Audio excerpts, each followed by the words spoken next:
Good morning or good afternoon, depending on where you are. My name is Karim Harji. I'm the Program Director for the Oxford Impact Measurement Program. Welcome to our participants. We may have a few more people joining us, so thank you for being part of our webinar this morning. I'm here today with Penny Hawkins, who I'll introduce shortly. We're going to be talking about a range of different issues around impact measurement and what it means in practice. Both Penny and I have been practitioners as well as educators for a while now, and we've worked with a range of different types of organizations, including foundations, governments, impact investors, and NGOs. And we today will be talking about our practices, some lessons, and how we think about the principles and practices that help us design and do impact measurement and how we can improve on that. So we'll start with some questions. We'll have a bit of a discussion with you. We will be inviting you to participate along the way through a series of polls, and we also welcome your participation through the chat box. Just the next slide, please. So by way of introduction, I co-lead our impact measurement program, and if you'd like more information, we have a couple of links at the end of this presentation, and we will share some of this with you as well in the follow-up email. For now, I'd like to introduce Penny Hawkins, with whom I'll be having this conversation. Penny is the former head of evaluation for DFID, as well as having worked in the past with both the Rockefeller Foundation as well as a range of other governments and organizations, and currently the CEO of Creative Evaluation Limited, a consulting firm. And maybe I'll ask Penny to start off by giving us a short background to situate her involvement in evaluation and impact measurement, just to frame the range of perspectives that we'll be hearing about from her experience, both in philanthropy as well as in government, and more recently, as we'll hear about in the private sector as well. So Penny, welcome. Thank you, Karim.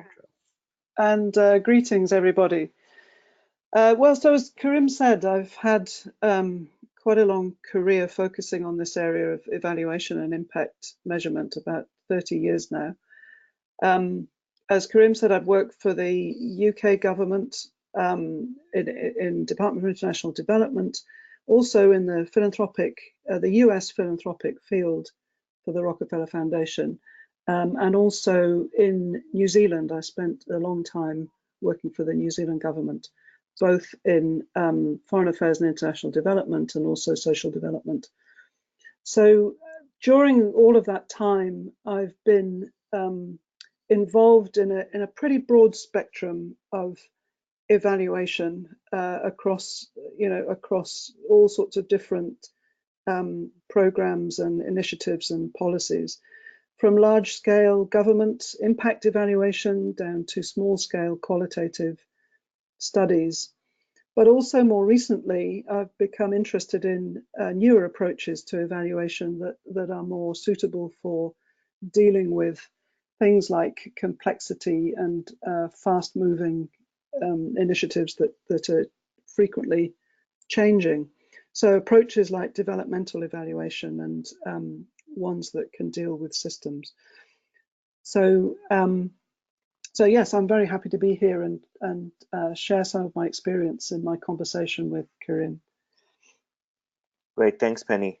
And for those of you on the line, and we know we have a range of alumni that are joining us, and as well as those that will be attending our program in July, so you'll get to hear from Penny directly. This is, for many of you that are interested in the program, this is a bit of a peek into the kinds of discussion topics and issues we will be covering within the program, and we'd like to share some of that with you. So just on the next slide, this is what we will cover today.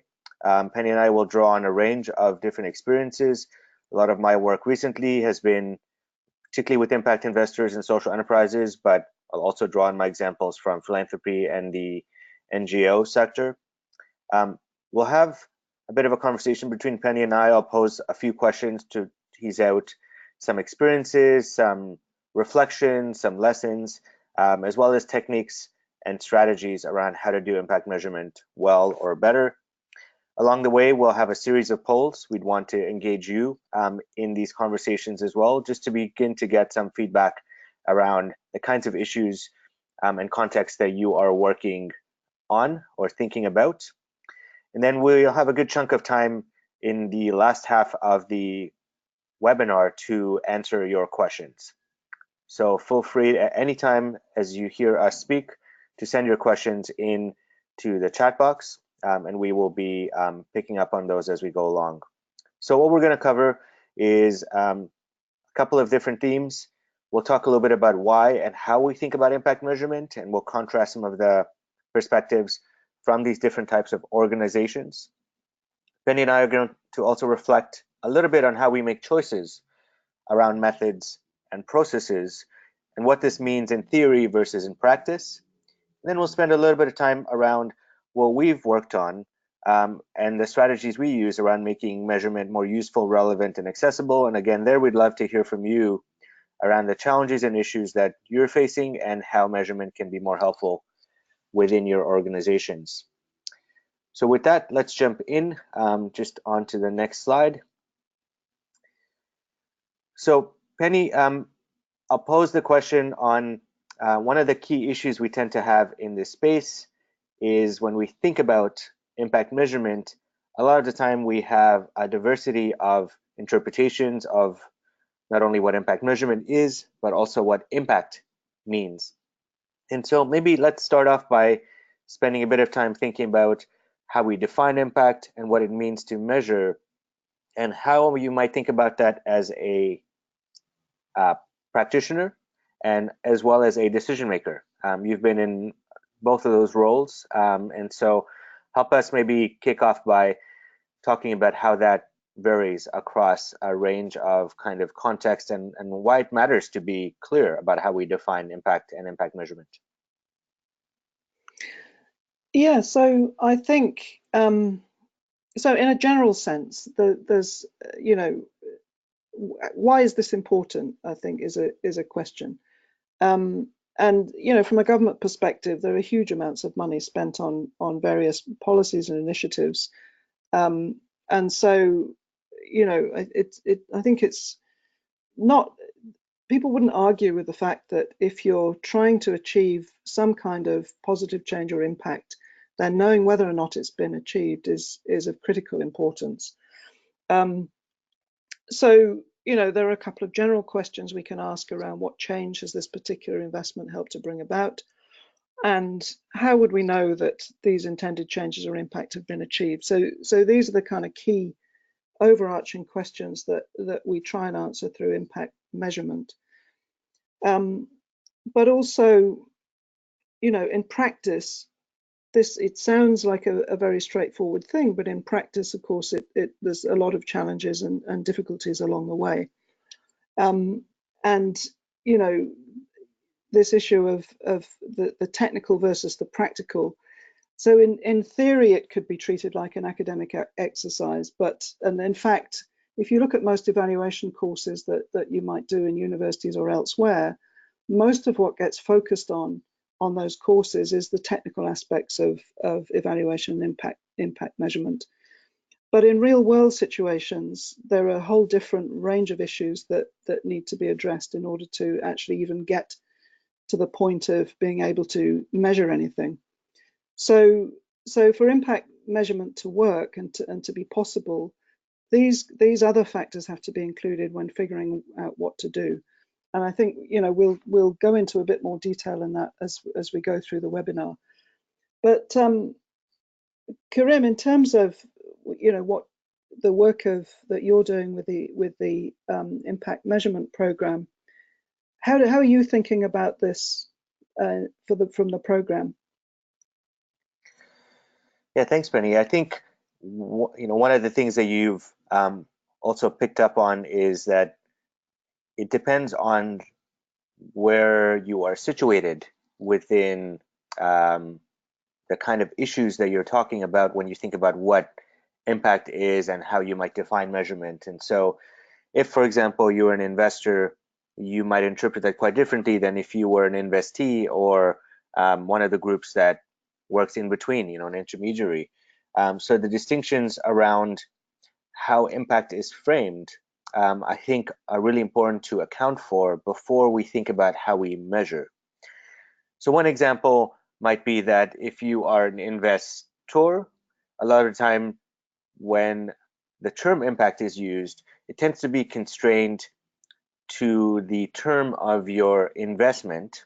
So if you are holding an investment for 3 years, maybe a bit longer, and if you're an investee, or perhaps even an intended beneficiary or a community that is reaping some of the benefits, let's say, of the investment, that time frame around what impact looks like may be significantly longer than the financial time horizon.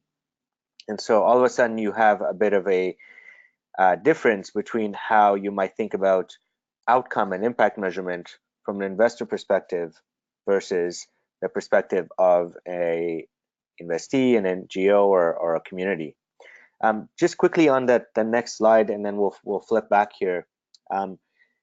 There are a range of different perspectives, and these are just some that you hear frequently around, particularly in the private sector or with private investors, this mantra of you can't manage what you can't measure.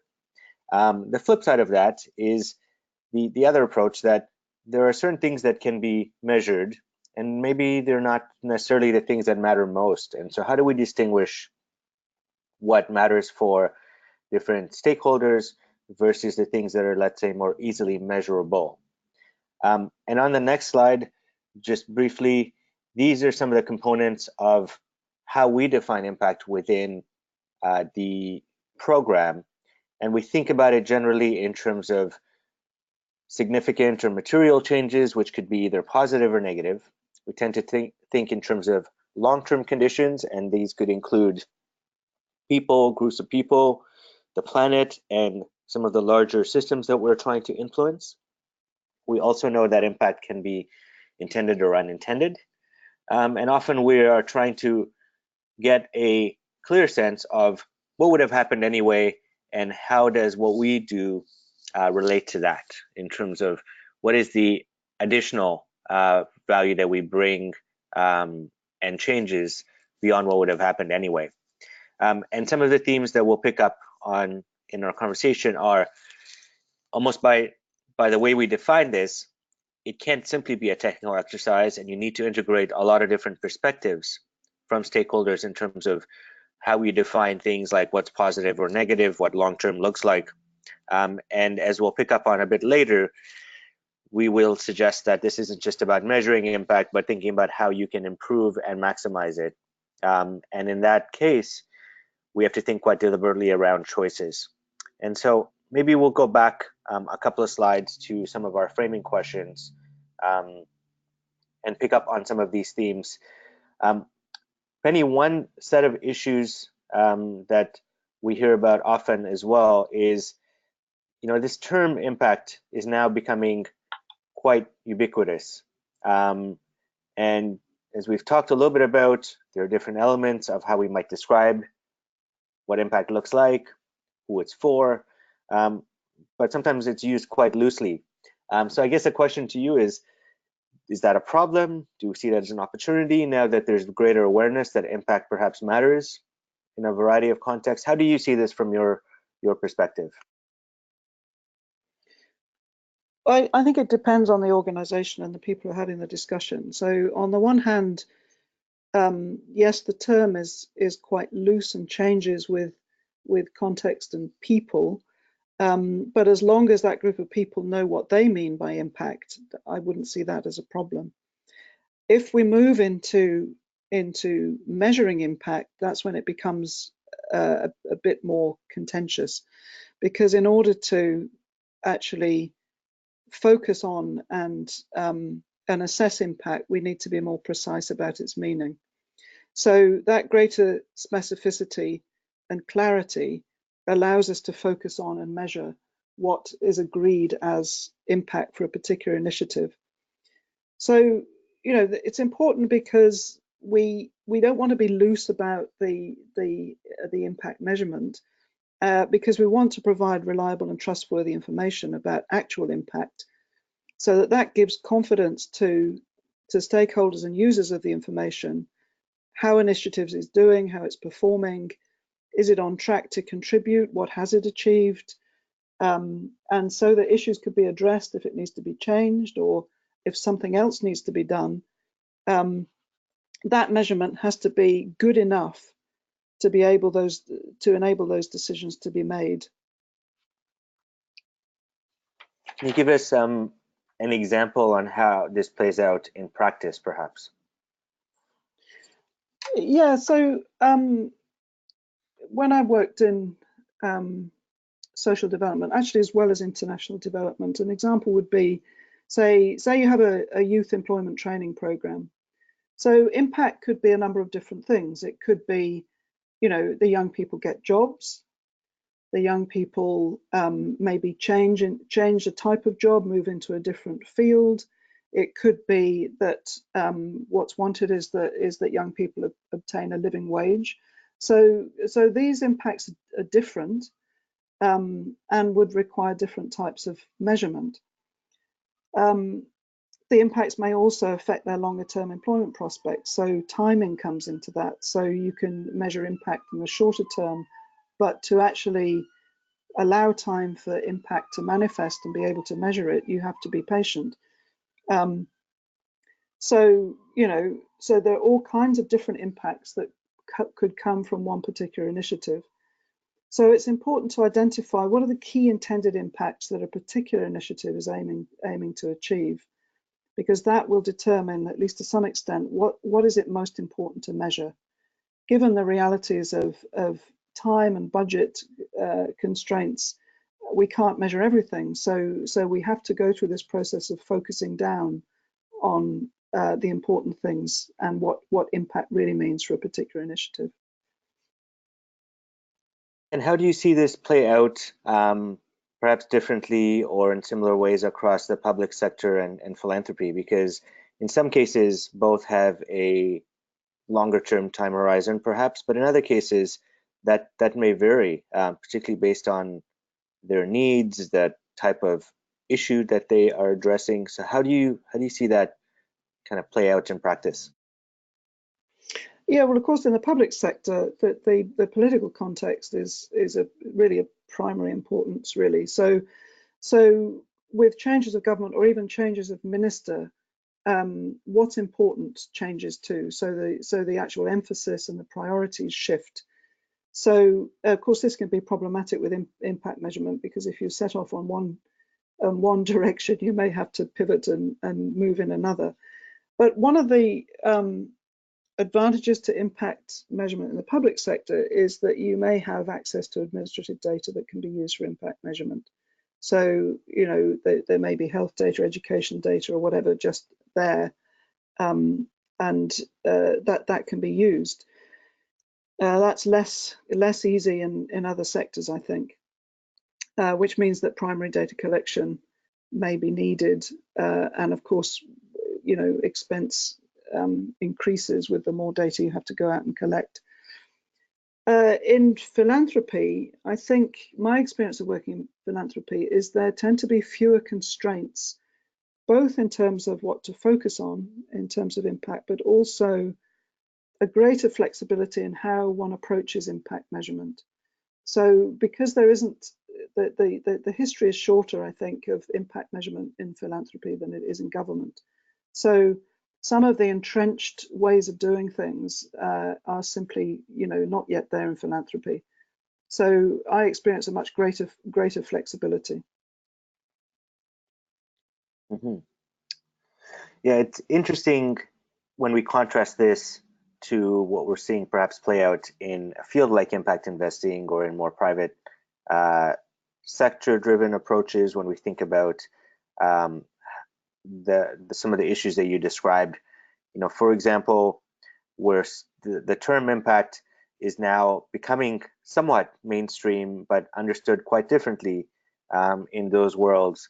You know, one challenge obviously is that the term itself is sometimes used as a bit of a verb, to impact something, that the result of something, there will be a impact. It's used very different in a technical sense, perhaps in the public sector and philanthropy, where we have a longer history of program evaluation and performance measurement in ways that perhaps are not necessarily similar in private sector or in impact investment.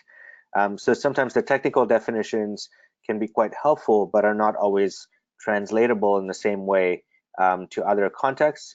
The other thing we're seeing when we think about how this plays out, perhaps in impact investing and related fields, is that we often talk about impact and refer quite narrowly to just the positive and intended impacts.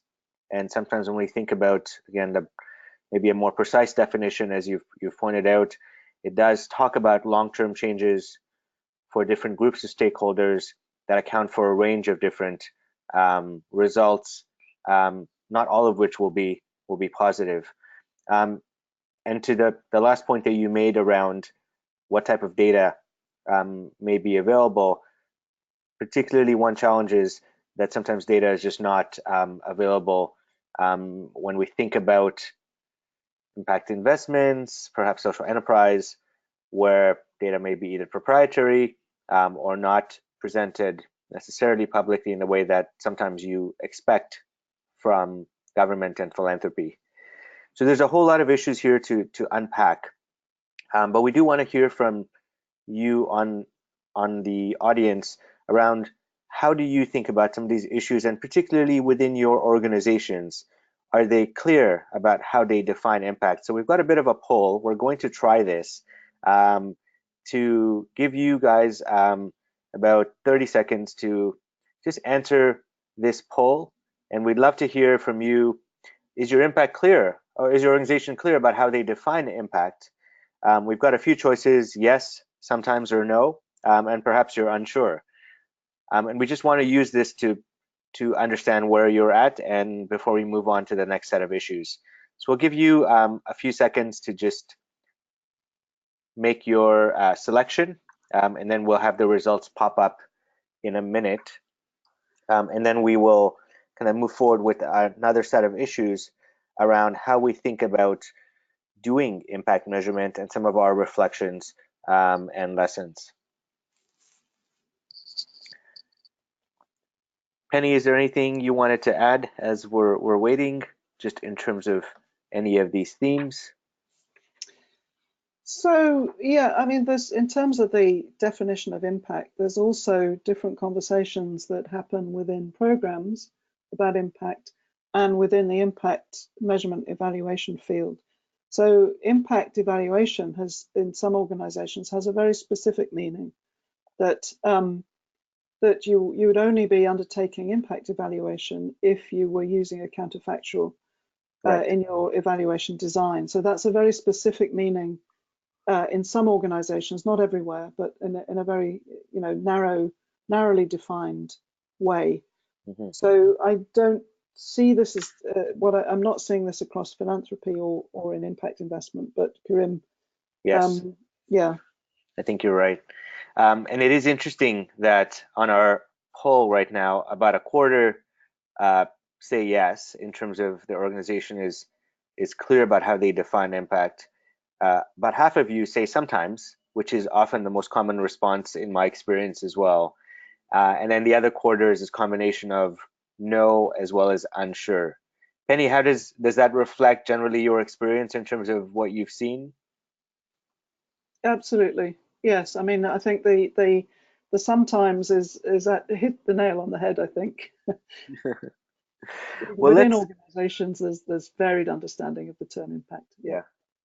Well, let's talk a little bit about kind of why that may be the case, and perhaps our next set of questions will allow us to unpack this a little bit. And again, we'll have another poll to check in with our audience around this. So one of the sets of issues we tend to talk about just on the next slide is around what do we use impact measurement for? And one of the, as we'll talk a little bit about, sometimes when we talk about evaluation or impact measurement, it's sometimes viewed quite narrowly in terms of being useful for accountability or for reporting.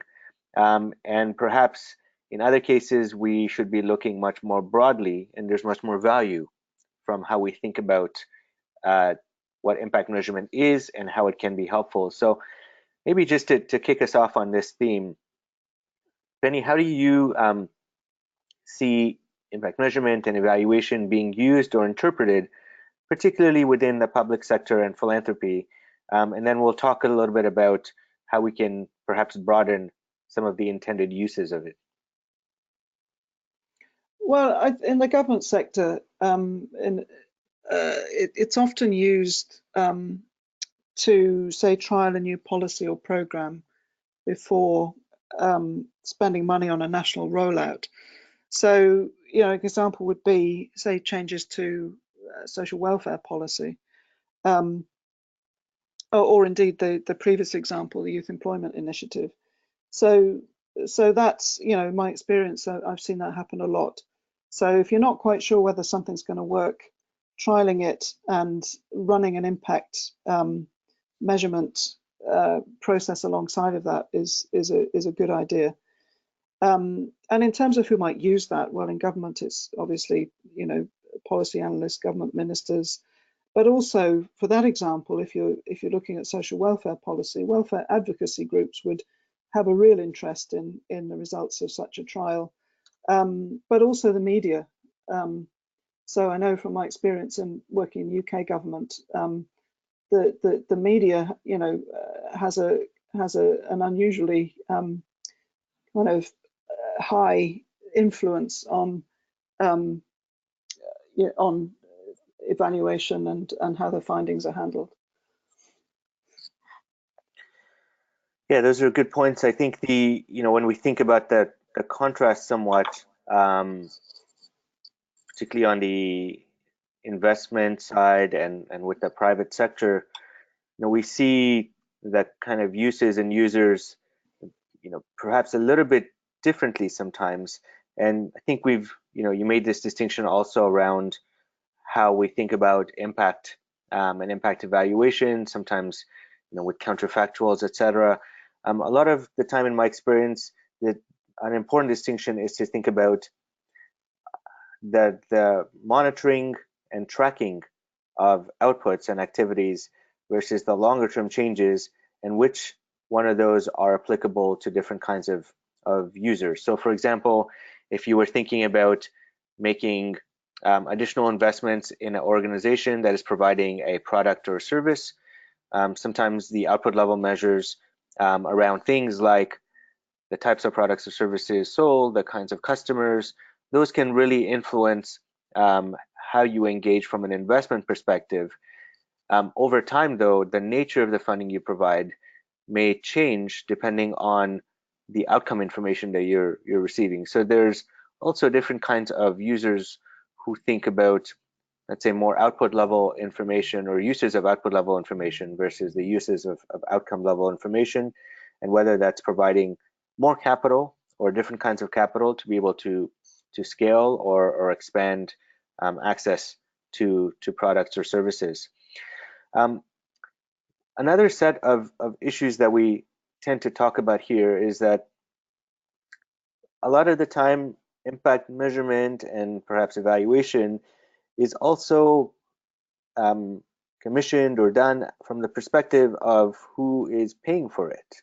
And it doesn't always necessarily align with what perhaps organizations or the broader field may need in terms of impact data. So Penny, maybe can you talk a little bit about this, because one of the principles of good practice is also that you should integrate the intended uses and needs of a variety of stakeholders as good practice up front. So maybe just expand on that a little bit in terms of what you've seen in your experience.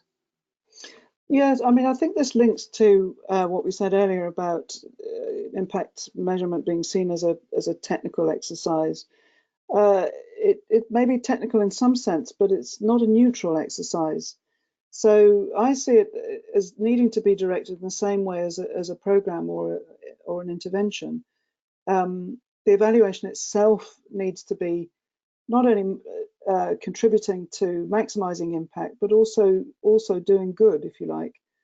So this speaks to the role of the responsibility that one has in doing impact measurement, not just to the primary users, which might be the decision makers, but also to the end, the people who will be affected by any changes that may be made as a result of the evaluation information that's provided.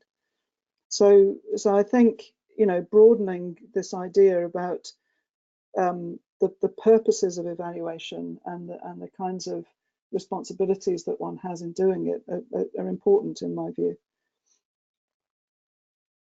Yeah, and I mean, there's a whole sub-theme which we won't have a lot of time to cover in this webinar, around how you not only consult but also engage with different stakeholder groups well or better. There are different sets of techniques. Just on the next slide, this is one of the ways that I usually describe this in terms of the range of uses and users, and particularly if we think about this is from a nonprofit organization or NGO perspective, you could have different goals around whether you want to improve impact, or learn and contribute back to your ecosystem or your organization.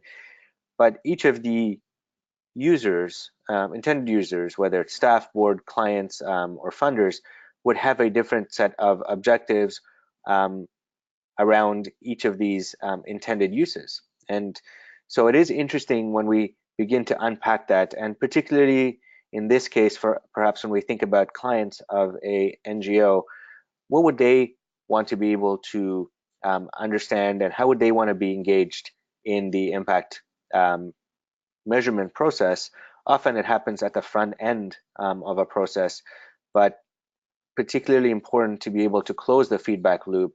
You know, there are groups like Feedback Labs, as well as Keystone Accountability, that will also be participating in the program again this year, that talk quite a bit about some of their work with how to engage stakeholders at the right level, in the right ways, and to think about not only soliciting advice and guidance at the front end of some of these processes around what impact may look like, but also then thinking about how to be accountable for those results and to follow up with stakeholder groups at the second half of a process.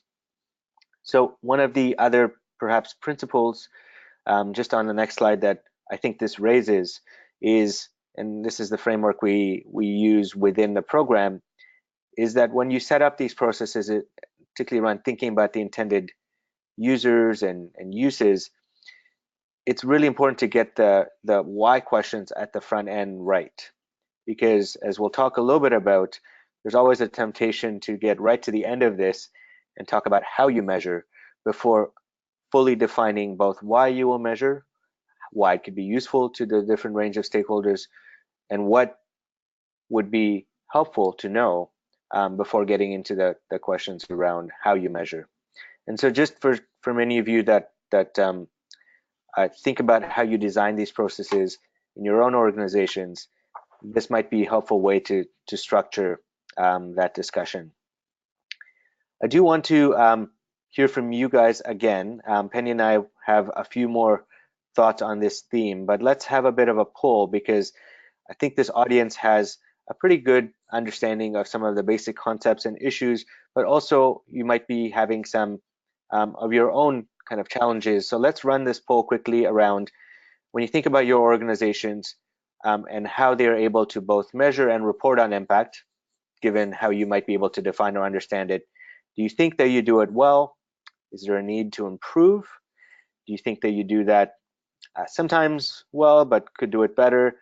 And perhaps you are just starting, or it's not really a priority. So we'll take a few seconds just to get your input. And Penny, any other thoughts just as we're waiting on people to vote and give us their perspectives?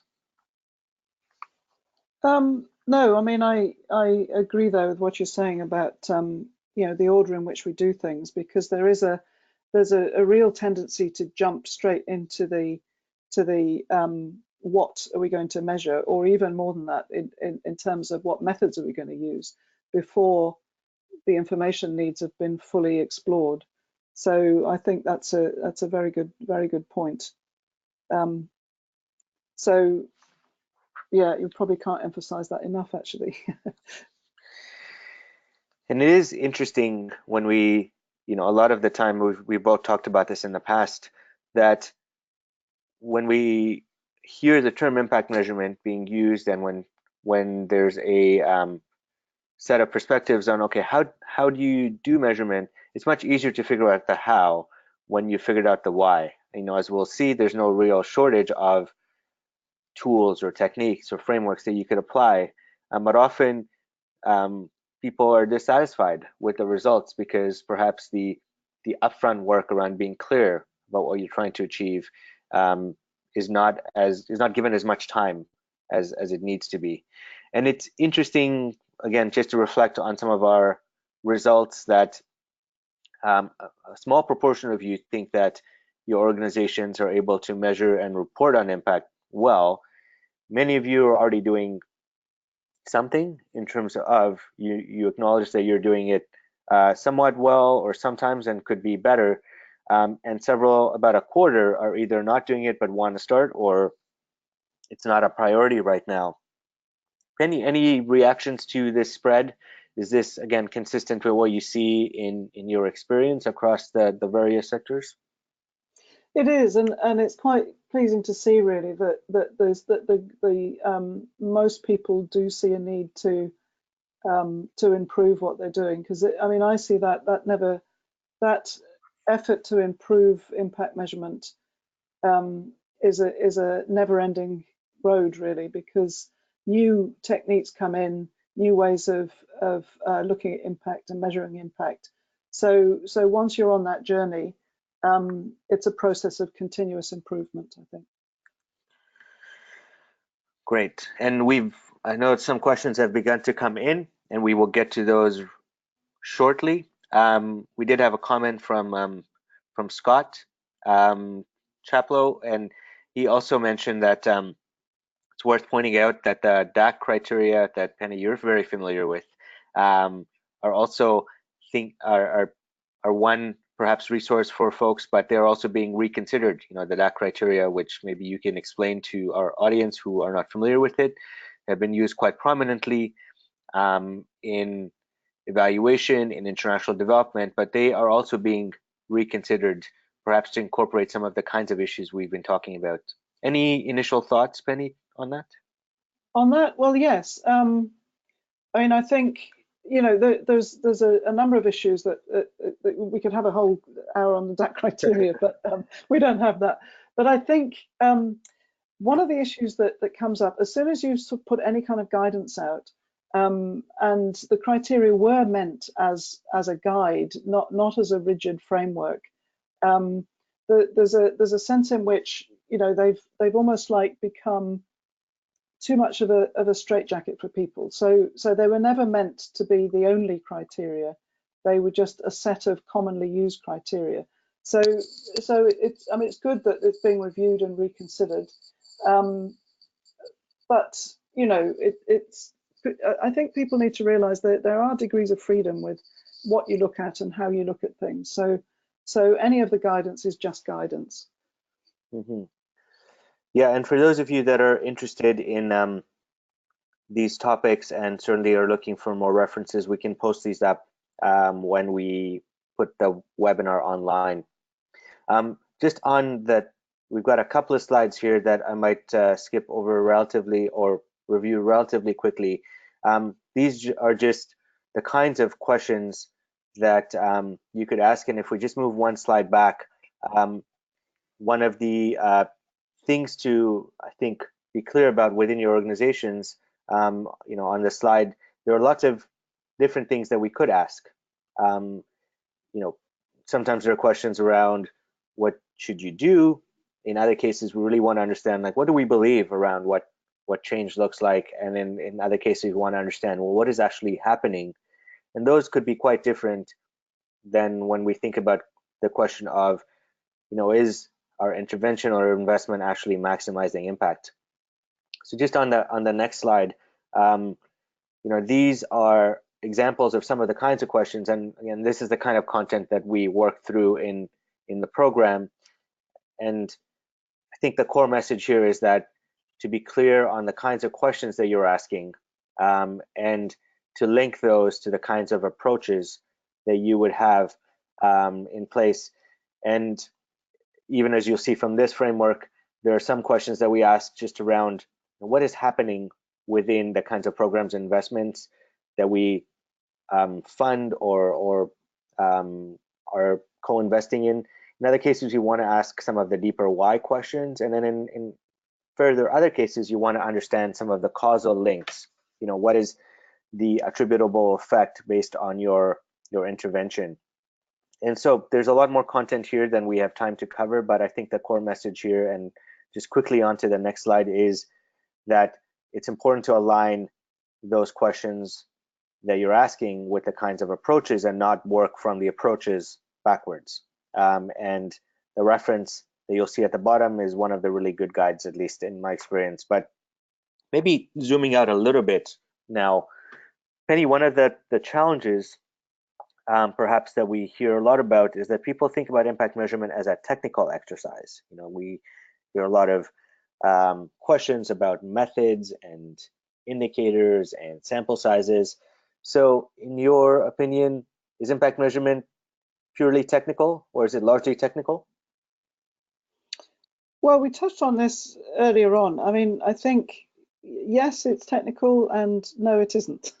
So it's a mix.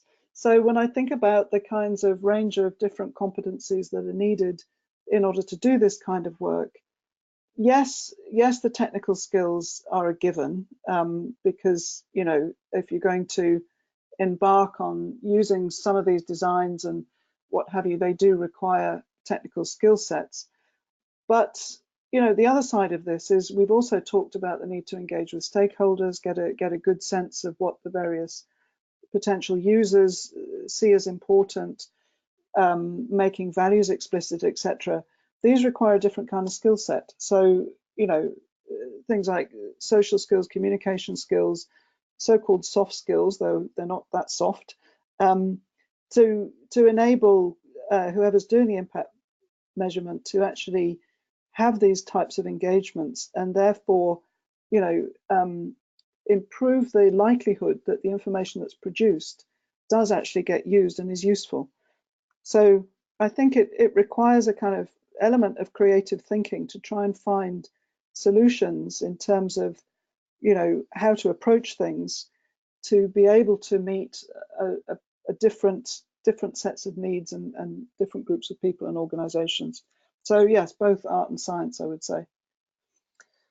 And I would agree with you, I think, on the kind of broader theme that it's technical plus other things. And I think it's really important to understand the technical issues when we think about how we can be more clear and consistent on how we define impact and what impact measurement is, as we've talked about earlier.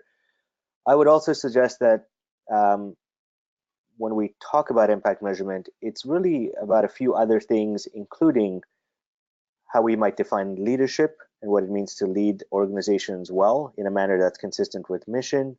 It's also about learning and creating cultures that support learning and improvements, and perhaps having a fair degree of humility also around what you don't know, in that there are a lot of things that influence the types of changes that we are intending or hoping to create. But certainly the kinds of influence that you might have might be quite limited, or at least what you might be able to claim credit for. One of our speakers, Jeremy Nichols, who will be former head of Social Value International, and he's spoken last year and will speak again, he often states that we're not necessarily just concerned with measuring impact, but we're trying to maximize the social impact we have, and that should be defined by the stakeholders that are most affected, not just those that are funding impact measurement. So in this way, again, I think the act of measuring impact and managing for it necessarily involves involves thinking beyond measurement as a technical exercise, and thinking about it more broadly in terms of some of the other qualities around leadership, learning, and humility.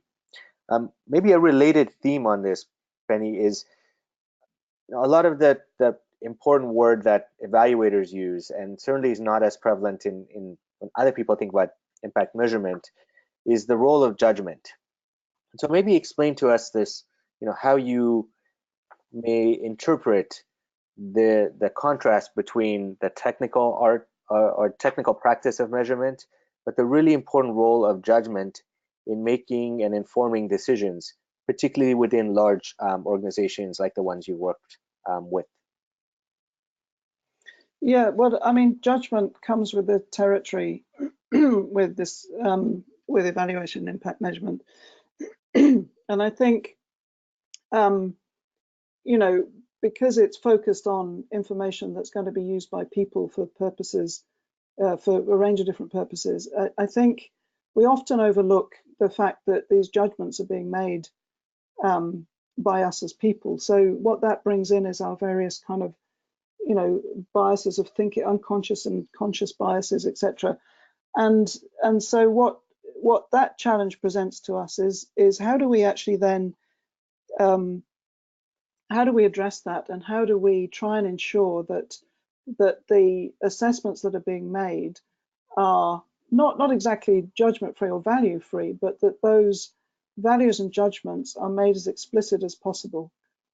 So, I mean, we don't have time to go into specific ways of doing that, but it's important to bear in mind that that's part of the job of doing impact measurement. That these things have to be brought to the surface and discussed as you go through the process of focusing in and doing measurement. And we have, there are a number of different tools and frameworks that are used, particularly by evaluation associations and networks that help evaluators and others to guide the judgment and the how you do that, similar to perhaps in the professions of audit and accounting. So can you just very quickly describe that for our audience that might be less familiar around what are some of the ways in which we can think about informing judgment if you are either doing or commissioning evaluation or impact measurement? Yeah, well, so I mean, you talked about guidelines and standards, etc.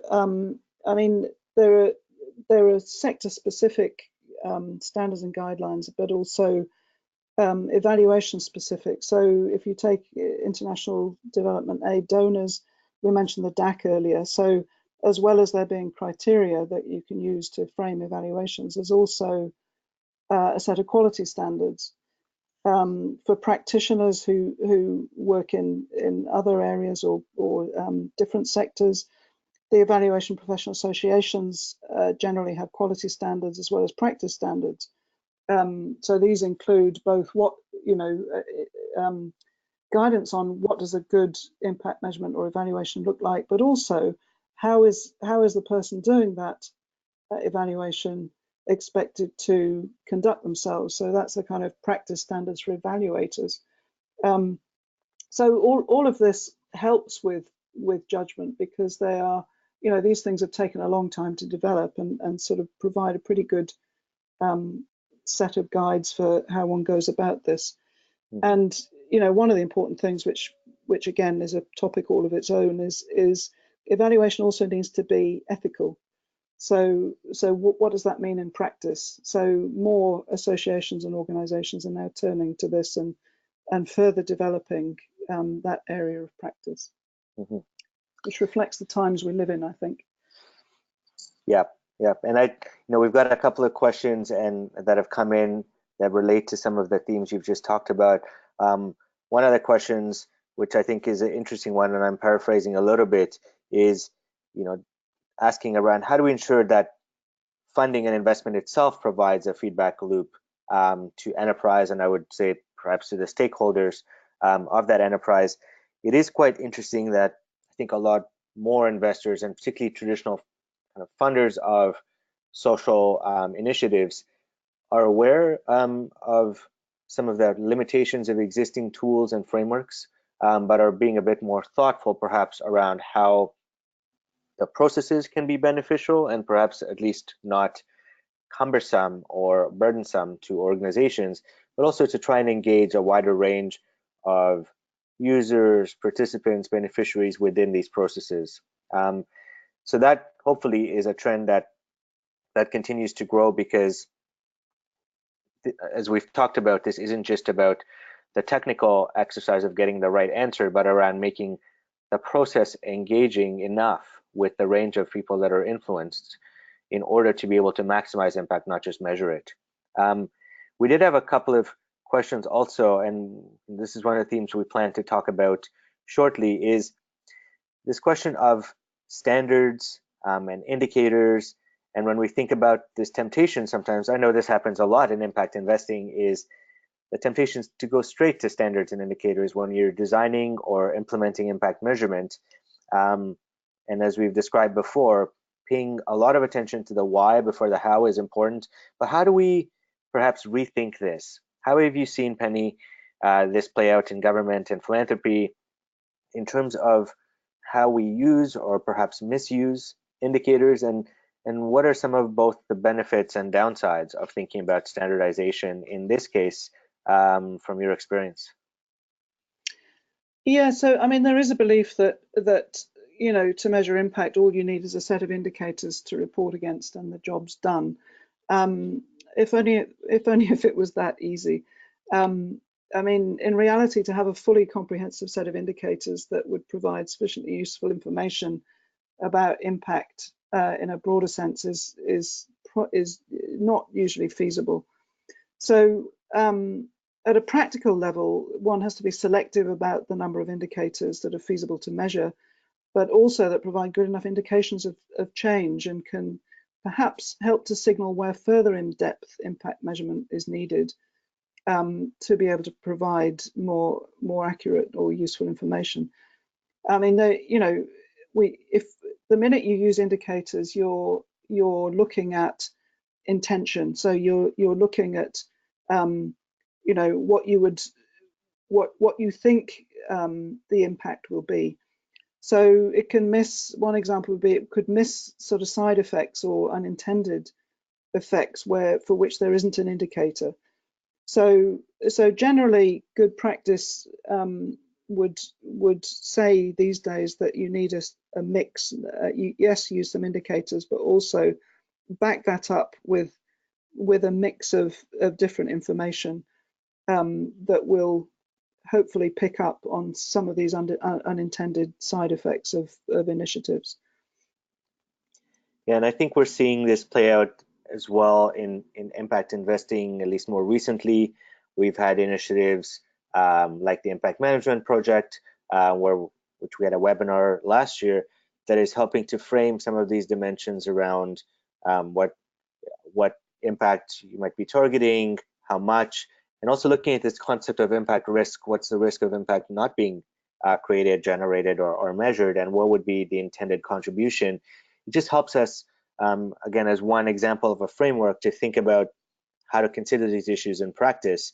On the point of metrics, there isn't really a shortage of metrics available. There's lots of them. In impact investing, we've got IRIS, and IRIS Plus is going to be released relatively soon, actually this week.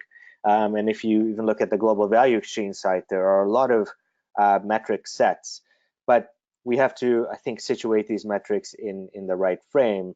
And for those of you that are interested, there's a good book that came out in the last year called The Tyranny of Metrics, which I think describes some of the misuses of metrics-driven approaches that perhaps measure. One of them is measuring things that are only measurable and not perhaps measuring the things that are most important. So I think it relates back to some of the themes we've talked about earlier around making sure we're clear on why this matters. We have a couple of comments that have come in also around maybe supporting some of the views that we've talked about in terms of that this perhaps tension or dichotomy between wanting to have tangibility, metrics, guidance, using things like IRIS, the SDGs, but at the same time being very thoughtful about interpreting what impact may mean to different stakeholders. One of the comments that has just come in has said that when we think about even the concept of judgment that we explained earlier, that sometimes we tend to impose certain types of ideologies that may not be the same as the needs and the ways of thinking of the communities or beneficiaries that we're intending to support or work with. And so thinking about how we can reduce some of those challenges and to try and think about ways in which our techniques are suited and adapted to different contexts, I think is really key. I'm going to move us along to our next poll, just because we'd love to hear from you, and then we will wrap up with a few closing remarks and get to a few more questions. But our last set of questions on the poll is, what is most important for you when you think about doing impact measurement? And our choices, which we're going to force you to make a choice, would be, would you want to have more rigorous methodologies? Would you want to be able to compare your results with other organizations, to be able to use the results to improve your work, for it to be beneficial to your different stakeholders, or influence funding or policy decisions? So please select one of these. And Penny, any kind of initial or maybe thoughts around some of the other themes we've talked about will move us right to kind of the end. And but I'm just wanted to give you a chance to jump in on anything that's come up so far. No, I mean, I just agree with a number of the comments that have been made through the chat and the questions. And I think the one about understanding context and culture is absolutely critical, because, you know, we do come in with a very particular worldview, and we have to do the upfront work and work with people from the place to do anything useful, I would say. So I agree wholeheartedly with that comment. Okay, and as we're waiting for the results, I mean, just a couple of other comments that have come in is also around asking, should corporations be measuring impact? I think certainly we're seeing a lot more of that, and the SDGs have provided one way to frame some of that, and certainly we're seeing other sets of approaches that are providing guidance around environmental, social, and governance factors that may be material to how organizations and corporations are run. Also thinking about how we interpret impact as it relates to wider social environmental safeguards and sustainability needs. One of the things we won't be able to talk about today, but maybe perhaps a future topic, would be what's the role of regulation and policy in these contexts. You know, right now, the regulatory regimes haven't necessarily caught up on this, but this may be something that we see in the future. So just on the results of the poll, it's very interesting kind of spread in terms of many of you want to be able to improve or do impact measurement to improve your work, not surprisingly, but also to be beneficial to your stakeholders and intended beneficiaries, as well as policy or funding. Relatively few are talking about measurement or rigorous methodologies or comparability, which I think is refreshing. Yes, as well. I'd agree with that. Inspiring, I would say, Karim. And I particularly like the fact that most people have said they want to use it for improvement. I've always thought that there are three purposes for evaluation: accountability, learning, and improvement. Should be right up there with the other two. So that's great to see that. Great. We are at time, and the time has flown by. We had a few more themes we wanted to pick up, but maybe I'll now hand it over to Annabelle. I would just say that we have some questions that we'll try and kind of respond to when we send out the link to the webinar recording. We will be able to try and send a few more resources and perhaps pick up on some of these themes in a future webinar. So I'd like to just thank you, Penny, for participating on this and just sharing your experiences and insights. There were a lot more things we want to talk about, but hopefully we can do that on a future webinar and in the program. Thank you, Karim, and thanks everybody for listening. I hope you got something useful from it. And over to you, Annabelle, just to wrap us up for this webinar. Super, thank you, Karim. Thank you to everyone for attending today. Firstly, hopefully it's given you some food for thought. Just a quick overview for all of you on the programs in our portfolio. So obviously Karim is the Program Director of Impact Measurement. Impact Measurement is running this July from the 15th for 5 days. We are still speaking to people about that, so if you have got any questions about the program or are looking to maybe attend in 2020, please do get in touch. Our next programme following on from July is social finance, so looking at larger scale projects tackling the SDGs. That will be taking place the first week of November. And then next we have impact investing, which takes place in March, which is very deal centric. If you do have any questions about the programs, please do get in touch. You'll see my email address up on the screen. We will be dropping you an email with the recording of the webinar if you wanted to go back and have another look through. And also our previous webinars that we've run are available on our website and also on YouTube, which we can send you the link for. Thank you again for attending. Hope you have a good rest of your day. Karim, is there anything else you'd like to add? Oh, just wanted to thank everybody for their participation. We've tried the polling out this time, which was really helpful. And please send us your questions, and you can email us after you get the recording if there are any additional resources or questions that you may have, and we'll try and post these up on the site or follow up with you individually. But just wanted to thank you all for your participation. We will have another webinar coming up shortly, and you'll get that information in your email as well. And thank you.